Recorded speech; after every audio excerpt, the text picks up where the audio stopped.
Hi friends, this is ओम और इस lecture में हम लोग हमारा नॉर्मल डिस्ट्रीब्यूशन का फर्स्ट लेक्चर ले रहे होंगे। बिल्कुल हमारा नया टॉपिक है। इससे पहले हम लोगों ने बाइनोमियल डिस्ट्रीब्यूशन और पॉइसन डिस्ट्रीब्यूशन फिनिश कर लिया है। उसमें से कोई टॉपिक मिस कर गए हो तो आपको नीचे डिस्क्रिप्शन में आपको प्रोबेबिलिटी एंड प्रोबेबिलिटी डिस्ट्रीब्यूशन का प्लेलिस्ट मिल जाएगा। आप वहाँ से उस प्लेलिस्ट को एक्सेस करके सारे वीडियोस लाइन बाय लाइन देख सकते हो। बाकी नॉर्मल डिस्ट्रीब्यूशन का जो लेक्चर है इसमें हम लोग हमारा बेसिक डेफिनीशन फार्मूला और हम लोग यहाँ पे जो जेड का टेबल है वो निकालना हम लोग देखेंगे कि जेड के टेबल में हम वैल्यूज़ कैसे निकालते हैं। और उसके बाद हम लोग इसके अंदर एक बहुत ही अच्छे लेवल का न्यूमेरिकल लेंगे जिसमें हमारा basic to advance concept cover हो रहा होगा। तो जनरली अगर देखा जाए जो न्यूमेरिकल मैं आप लोगों के सामने लेने वाला हूँ वो मिनिमम 10 नंबर का आराम से आ जाता है और आपको फर्स्ट लेक्चर में ही आपको 10 नंबर तक के लेवल का न्यूमेरिकल आपको मैं समझा दूंगा और मैं गारंटी देता हूँ कि आपको वो न्यूमेरिकल बहुत आसान लगने वाला होगा। ठीक है, उसमें क्योंकि आपको बेसिक टू एडवांस आपका कॉन्सेप्ट कवर हो रहा होगा और फर्स्ट लेक्चर के अंदर ही आपका एक एक चीज़ एक एक पॉइंट अच्छे से समझ में आ जाएगा। उसके बाद हम लोग 3-4 न्यूमेरिकल आगे प्रैक्टिस कर लेंगे, लेकिन फर्स्ट लेक्चर में ही मैंने एक इतना अच्छा न्यूमेरिकल ले लिया है ना कि सेकंड लेक्चर से आपको बहुत ही आसानी से जो भी न्यूमेरिकल में कराऊंगा बहुत ही आसानी से समझ में आ रहा है। ठीक है, तो ये फर्स्ट लेक्चर बहुत ही ज़्यादा इंपॉर्टेंट और बहुत ही ज़्यादा ईजी अंडरस्टैंडेबल होने वाला है। ठीक है, तो चलो हम स्टार्ट करते हैं हमारा नॉर्मल डिस्ट्रीब्यूशन। ठीक है, तो a continuous random variable x is set to follow normal distribution with mean u and standard deviation sigma if its probability function is. ठीक है, तो इसमें हमारा एक मीन है और एक स्टैंडर्ड डेविएशन सिग्मा है और एक रैंडम वेरिएबल एक्स है। ठीक है, तो हमारा जो एफ ऑफ एक्स का फॉर्मूला हो जाएगा वो जाएगा f of x equal to 1 upon standard deviation root under 2 pi e की पावर आपको माइनस एक्स माइनस म्यू मतलब मीन के स्क्वायर। ठीक है, और अपॉन 2 स्टैंडर्ड डेविएशन का स्क्वायर। ठीक है, तो ये फॉर्मूला आपका होता है कर्व से। ठीक है, ये जो कर्व होता है ना हमारा नॉर्मल डिस्ट्रीब्यूशन का, तो नॉर्मल डिस्ट्रीब्यूशन के कर्व से ही हमारा ये फॉर्मूला आता है। ठीक है, जिसमें हमारा जो मिडिल पॉइंट होता है ना आपको उसको हम मीन बोलते हैं और ये जो हमारा है ये टेंडिंग टू माइनस इन्फिनिटी और ये टेंडिंग टू प्लस इन्फिनिटी होता है। और ये जो बीच में जो एक्सिस है आपका ये दोनों इसके सिमेट्रिक होता है। जैसे कि टोटल प्रोबेबिलिटी अगर आपका 1 है तो इसका मतलब आपका ये 0.5 और ये आपका ये 0.5। ठीक है, ये दोनों इस तरह से होगा। ठीक है, तो ये चीज़ समझ गया आपका कि टोटल प्रोबेबिलिटी 1 है और सिमेट्रिक है, इस वजह से 0.5 आ गया। ये बोथ इस साइड भी आपका सिमेट्रिक है और इस साइड भी एक दूसरे से सिमेट्रिक है। ठीक है, अब बात करते हैं ये जो एक्स है उसका मतलब आपको एक्स को हम लोग हमारा नॉर्मल वेरिएट भी बोलते हैं। वो आगे आपको न्यूमेरिकल में समझ में आ जाएगा एक बार में ये क्या है एक्स। अभी बस जान लो टर्म्स और वैल्यूज़। तो फिर माइनस इन्फिनिटी से इन्फिनिटी हो जाएगा आपका इस टर्म का वैल्यू। ठीक है, तो माइनस इन्फिनिटी से इन्फिनिटी इसका वैल्यू होता है। ठीक है, म्यू का वैल्यू आपका माइनस इन्फिनिटी से इन्फिनिटी हो सकता है और आपका आर आर जो कह रहा हूँ मैं ये आपका सिग्मा आपका ग्रेटर देन 0 होता है। ठीक है, और आपका स्टैंडर्ड नॉर्मल वेरिएट। ठीक है, वेरिएबल नहीं वेरिएट स्टैंडर्ड नॉर्मल वेरिएट का जो फॉर्मूला होता है वो आपका होता है z equal to x minus mu upon sigma. ठीक है, तो ये फॉर्मूला बहुत ही ज़्यादा यूज़ आने वाला है, तो इसको अभी भी एक बार ध्यान में रख लो। ये फॉर्मूला हर जगह काम आएगा x minus mu upon sigma. ठीक है, जिससे हम लोग ये जेड वगैरह टेबल से निकालना वगैरह भी सीखेंगे, तो एक एक चीज़ उससे समझ में आ जाएगा। ठीक है, अब देखते हैं पॉइंट को। This curve representing the normal distribution is called normal curve. ठीक है, तो जो नॉर्मल डिस्ट्रीब्यूशन रिप्रेजेंट कर रहा है इसको हम नॉर्मल कर्व भी कहते हैं। ठीक है, तो the normal curve is bell shaped and symmetric about its mean. तो बेल शेप्ड होता है और मैंने आपको बताया कि मीन के अबाउट सिमेट्रिक होता है। ठीक है, बहुत सिंपल है। A probability of normal random variable is and interval.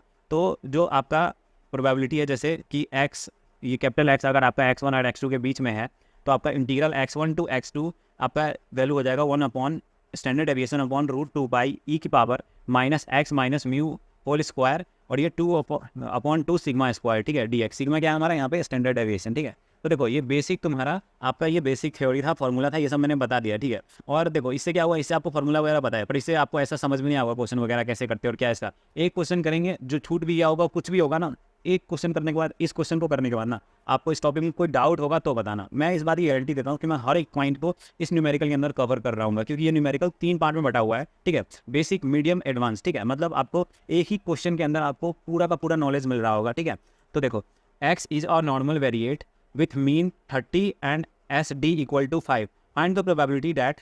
पहला 26 जो है हमारा और 40 है, इसके बीच में होना चाहिए हमारा। पहला हमें इसके लिए प्रोबेबिलिटी निकालना है कि हमारा वैल्यू 26 और 40 के बीच में होना चाहिए या फिर हमारा कैपिटल एक्स 45 या 45 से ज़्यादा होना चाहिए।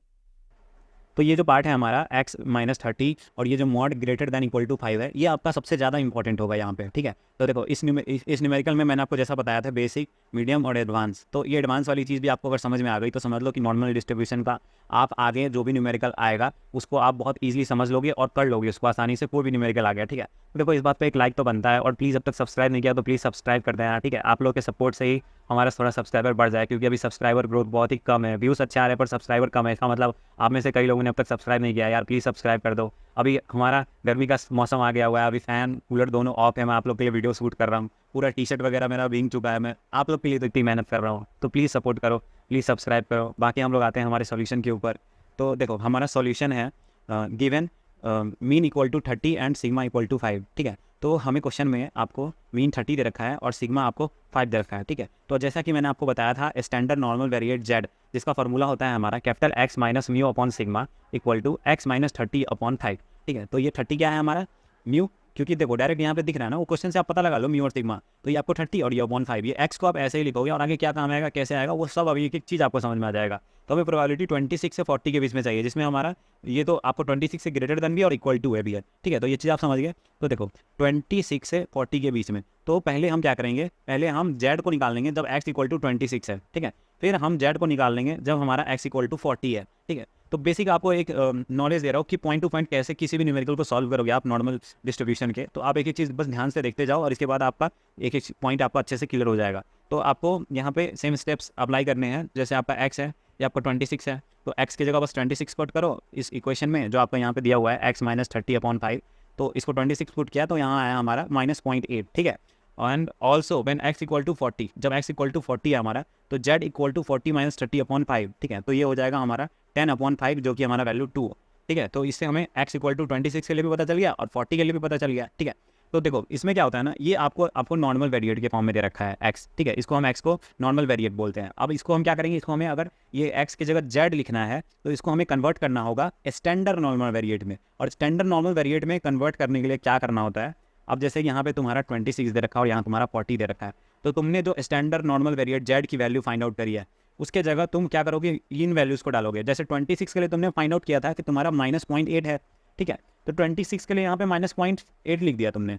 और 40 के लिए तुमने फाइंड आउट किया था कि तुम्हारा 2 वैल्यू है, तो 40 के लिए तुमने क्या किया, यहाँ पे 2 लिख दिया। अब क्या हुआ कि ये तुम्हारा किस में कन्वर्ट हो गया, पहले ये एक्स था, ठीक है, पहले ये तुम्हारा कैपिटल एक्स था जिसको हम नॉर्मल वेरिएट बोलते हैं, अब इसको हम हमारा स्टैंडर्ड नॉर्मल वेरिएट में कन्वर्ट कर चुके हैं। अब स्टैंडर्ड नॉर्मल वेरिएट में कन्वर्ट कर चुके हैं और यहाँ पे तुम्हारी वैल्यू है -0.8 से 0 के बीच में और तुम्हारा 0 से 2 के बीच में। अब इसको हम इस तरह से क्यों लिखे कि मतलब यहाँ तो 2 था लेकिन हमने यहाँ 0 लिख दिया और यहाँ तो -0.8 था और इसको ऐड कर दिया। तो इसके लिए तुमको ना यहाँ पे हम डायग्राम बना के समझाते हैं। जैसे तुम्हारा नॉर्मल डिस्ट्रीब्यूशन का ये डायग्राम था, बहुत आसानी से समझ जाओगे, देखो बस ध्यान से। अब इसमें हम मुझे ये बताओ, ये तुम्हारा मेन पॉइंट है, ठीक है। अब मेन पॉइंट है तो तुम्हारा अगर मान के चलो तो तुम्हारा इस तरफ होगा -0.8 और इस तरफ होगा तुम्हारा 2, ठीक है, समझ गए। अब मुझे ये बताओ कि अगर इस एरिया और इस एरिया को ऐड कर दे तो -0.8 से 2 के बीच का एरिया आ जाएगा। तो हमें -0.8 से 2 के बीच का ही तो एरिया निकालना था। तो मतलब हम -0.8 से 0 के बीच का एरिया मतलब ये, और 0 से 2 के बीच का एरिया मतलब ये, इन दोनों को फाइंड आउट करेंगे और इनको ऐड कर देंगे तो यही आएगा ना, समझ रहे? तो इसको तुम खुद से बहुत आसानी से लिख सकते हो। अभी मैंने बता दिया ना, तो इसके बाद आप कोई सा भी क्वेश्चन कैसा भी वैल्यू घुमा के आ जाए, ये चीज़ें समझ गए आप, इसको आप खुद से लिख सकते हो, बहुत आसान है, ठीक है। अब इसको लिख दिया आप, लिखने के बाद अब जैसे आपको ये पॉइंट -0.8 निगेटिव में आपको वैल्यू दे रखा है, तो देखो -0.8 आपको निगेटिव में वैल्यू दे रखा है। और इसी ग्राफ के अंदर मैं आपको एक और डायग्राम बना के एक और चीज़ समझाऊँ इसमें। तो अब ये चीज़ समझो, जैसे तुम्हारा यहाँ पे -0.8 है, ठीक है, और ये तुम्हारा यहाँ पे मीन है और यहाँ पे तुम्हारा ये है वैल्यू। अब देखो -0.8 इन दोनों के सिमेट्रिक है, तो इस पॉइंट पे सेम डिस्टेंस, ये डिस्टेंस जो भी होगा सेम डिस्टेंस यहाँ सिमेट्रिक में अगर इस पॉइंट को हम लेते हैं तो इस पॉइंट पे हमारा +0.8 यहाँ पे आ रहा होगा, अगर एग्जैक्ट बराबर डिस्टेंस यहाँ पे लेते हैं तो, क्योंकि ये इधर निगेटिव इधर पॉजिटिव है, बस इतना फर्क होगा। लेकिन मुझे ये बताओ कि क्या तुम्हारा इस एरिया का और इस एरिया का वैल्यू सेम होगा, 0 से -0.8 या 0 से 0.8, यहाँ तो बस निगेटिव और पॉजिटिव का फर्क है, लेकिन एरिया तो सेम होगा, ये चीज़ समझ गए। तो इसका मतलब तुम यहाँ पे 0 से 0.8 के बीच का एरिया जो है उसको इसके इक्वल लिख दोगे, -0.8 से 0, ठीक है, 0 से 0.8, बात तो बराबर हुआ ना। तो ये प्रोबेबिलिटी और ये प्रोबेबिलिटी सेम है, तो हम यहाँ निगेटिव को हटाने के लिए बस इसको इस पार्ट में कन्वर्ट कर सकते हैं। मतलब कहीं भी आपको निगेटिव आए तो आपको अब समझ में आ चुका है कि आपको कैसे कन्वर्ट करना है। आपको पता है कि ये डायग्राम है, बस पॉइंट में माइनस डालना और इस दूसरी तरफ क्या होगा, पॉजिटिव वाला होगा। तो बस इसको आप इस तरफ के पॉइंट को इस तरफ भेज देना और इस तरफ के पॉइंट को इस तरफ भेज देना, बस साइन में क्या करना चेंज कि माइनस की जगह प्लस कर देना। देखो कितना सिंपल है, बहुत ही सिंपली मैंने आपको समझा दिया, ठीक है। अब आते हैं हमारे 0 से 2 के बीच में, तो ये हमारा पॉजिटिव वैल्यू है, तो इसको हमें कुछ भी चेंज करने की जरूरत नहीं है। हमें निगेटिव वैल्यू दिखा, हमने चेंज कर दिया। अब हमारे पास दोनों प्रोबेबिलिटी आ गए। अब इसको फाइंड आउट करने के लिए हमें देखना पड़ता है टेबल। इसके बाद हमें कोई मेहनत नहीं करनी है, हमें हमारी वैल्यू को, हमारी जो वैल्यू है वो हमें टेबल फाइंड आउट करके देगा। तो हमें क्या करना है, 0.8 के लिए वैल्यू निकालना है और हमें वैल्यू निकालना है 2 के लिए, ठीक है। अब 2 के लिए निकालना है तो मैं आप लोगों के लिए टेबल में जाता हूँ, एक सेकेंड, इसके लिए मैं दूसरे PDF में जा रहा हूँ। अब देखो हमें किसकी वैल्यू निकालनी थी, हमें वैल्यू निकालनी थी 0.8 की। तो यहाँ अगर आप ध्यान से देखोगे, एक सेकेंड मैं पेन ओपन कर लेता हूँ। हाँ, तो यहाँ आपका 0.8 है, उसकी साइज यहाँ आपका 0.8 है, ठीक है। अब 0.8 है बस, 0.81 तो नहीं है, जैसे कि 0.81 तो नहीं है, 0.8 है बस, मतलब 0.8, इसमें 0.8 को ऐड करो तो क्या 0.8 ही बनेगा, और आगे 0 है, मतलब 0.8 को 0.80 भी तो बोल सकते हैं ना। तो आपका क्या आ जाएगा, ये वैल्यू आ जाएगा 0.2881, ठीक है, ये आ गया। जैसे मान लो कि आपका ऐसा कोई क्वेश्चन बने जिसमें आपको 0.81 के लिए वैल्यू निकालना हो, जैसे अभी 0.8 के लिए निकालना था तो हमें फर्स्ट में दिख गया, अब 0.8 के लिए 81 के लिए निकालना, तो ये 0.8 और सेकंड में 1 होना चाहिए पॉइंट के बाद, ये सेकंड वैल्यू जो है। तो देखो यहाँ सेकंड में 1 है और फर्स्ट में मेरा 8 है, तो ऐसे देखना है आपको। जैसे एक और एग्जाम्पल ले लूँ आपको मैं 0.47 का ले लूँ, ठीक है। जैसे अब 0.4 को ढूंढो, ये रहा 0.4 मिल गया। अब 4 के बाद क्या है 7, तो यहाँ पे तुम टेबल में यहाँ देखो 7, मतलब यहाँ पे 4 होता तो यहाँ 0.7 होता, तो पहला यहाँ पे 4 मिल गया और दूसरा लेटर यहाँ पे 7 है। तो 0.74 के लिए इसी रो के अंदर, जैसे 0.4 वाले रो के अंदर यहाँ पे आए और ये 7, तो मतलब इस तरह से आप यहाँ पे आपका वैल्यू हो जाएगा इसका 0.1808, ठीक है। तो टेबल को आप इस तरह से देख सकते हो। अब जैसे कि पॉइंट नहीं, आपको नॉर्मल वैल्यू है, ठीक है, एक सेकेंड, पॉइंट नहीं, जैसे आपको नॉर्मल वैल्यू है, मैं आपको समझाऊँ तो जैसे आपको 1 है, ठीक है, तो 1 है। अब इसमें जैसे क्वेश्चन में हो गया प्रोबेबिलिटी ऑफ 1, तो उसमें क्या करोगे आप, यहाँ पे 1 के लिए हो जाएगा आपका 0.3413, ठीक है, उसमें 1 के आगे कुछ है ही नहीं। अब देखो 1 के आगे 0 है, तो बस 1 के लिए हम सिंपली यहाँ से इस तरह से वैल्यू नोट कर सकते हैं, ठीक है। तो ये चीज़ आई होप आप लोगों को समझ में आ गई होगी। अब देखो जैसे यहाँ पे हमें 0.2 के लिए वैल्यू निकालना था, 0.0 है और ये फर्स्ट वाला 0 ही है, मतलब 2 का वैल्यू ही है ये 0.4772, मतलब 0.8 के लिए हमें वैल्यू मिल गया 0.2881 और 2 के लिए वैल्यू हमें मिल गया 0.4772, ठीक है। तो वापस हम नोट्स में आते हैं। तो यहाँ पे देखो 0.8 के लिए 0.2881 और 0.4772 हमारा 2 के लिए वैल्यू, ये जो 2 के लिए फाइंड आउट करना था और 0.8 के लिए फाइंड आउट करना था, ये आ गया। इन दोनों को ऐड किया और सिंपली आंसर, ठीक है। तो मतलब देखो अभी समझाने में टाइम लग रहा है, लेकिन आपके पास टेबल है, सब कुछ है, बस आपका ये 3 4 5 लाइन में आपका एक पार्ट का आंसर आ गया, ठीक है। अब दूसरा देखो, दूसरा तुम्हारा अगर क्वेश्चन में पूछ दिया इस कंडीशन में कि आपका ये ग्रेटर दैन इक्वल टू 45 हो एक्स का वैल्यू, तो उसके लिए प्रोबेबिलिटी निकालो, ठीक है। तो एक्स का वैल्यू 45 है। अब सिंपली पहला काम क्या है, स्टैंडर्ड नॉर्मल वेरिएट वाला जो फॉर्मूला है उसमें एक्स की जगह हम क्या करेंगे 45 पुट कर देंगे। अब एक्स की जगह 45 पुट करेंगे तो हमें 3 मिल गया, ठीक है। 45 - 30/5 तो 15/5, तो 3 आ गया। अब probability of x greater than equal to 45, ठीक है। तो प्रोबेबिलिटी ऑफ जेड, इसको आप कन्वर्ट कर देंगे हम नॉर्मल, ये जो तुम्हारा ये था तुम्हारा नॉर्मल वेरिएट, इसको हम स्टैंडर्ड नॉर्मल वेरिएट में कन्वर्ट कर दिया, तो z greater than equal to 3 आएगा, क्योंकि देखो 45 ग्रेटर दैन इक्वल टू था ना, तो अब जेड 3 आया तो z 3 greater than equal to 3 आएगा ना। तो अब इसके लिए हम समझेंगे कि ग्रेटर दैन के लिए कैसे वैल्यू फाइंड आउट करेंगे, काफ़ी ज़्यादा इंपॉर्टेंट है, ध्यान से देखो। अब जैसे कि यहाँ पे तुम्हारा ये डायग्राम है, ठीक है, ये डायग्राम थोड़ा एक्यूरेट नहीं बन रहा, लेकिन आप समझ जाना ये सिमेट्रिकल डायग्राम होता है, ठीक है, एक इस मिड पॉइंट के। तो देखो अब यहाँ पे क्या रहा है ग्रेटर देन 3, तो इसका मतलब क्या हुआ, जैसे अब ऑब्वियसली इधर ही होगा 3, इस तरफ ही होगा कहीं। अब ग्रेटर देन 3 का मतलब हुआ तुम्हारा 3 से ज़्यादा, तो मतलब तुम्हें ये वैल्यू फाइंड आउट करनी है, ठीक है। अब ये वैल्यू फाइंड आउट करनी है, जैसा मैंने आपको अभी इंट्रोडक्शन दे रहा था, तो मैंने आपको बोला था टोटल प्रोबेबिलिटी 1 होती है और ये इस पॉइंट के अबाउट सिमेट्रिक होता है, तो इधर 0.5 होगा और इधर 0.5 होगा, ठीक है। अब इधर की प्रोबेबिलिटी 0.5 है, तो हमें क्या निकालना है, 3 से ज़्यादा का निकालना है। तो 0 से 3 तक जो भी वैल्यू होगा, मतलब 0 से 3 तक क्या होगा, मैं दूसरे पेन से दिखाता हूँ।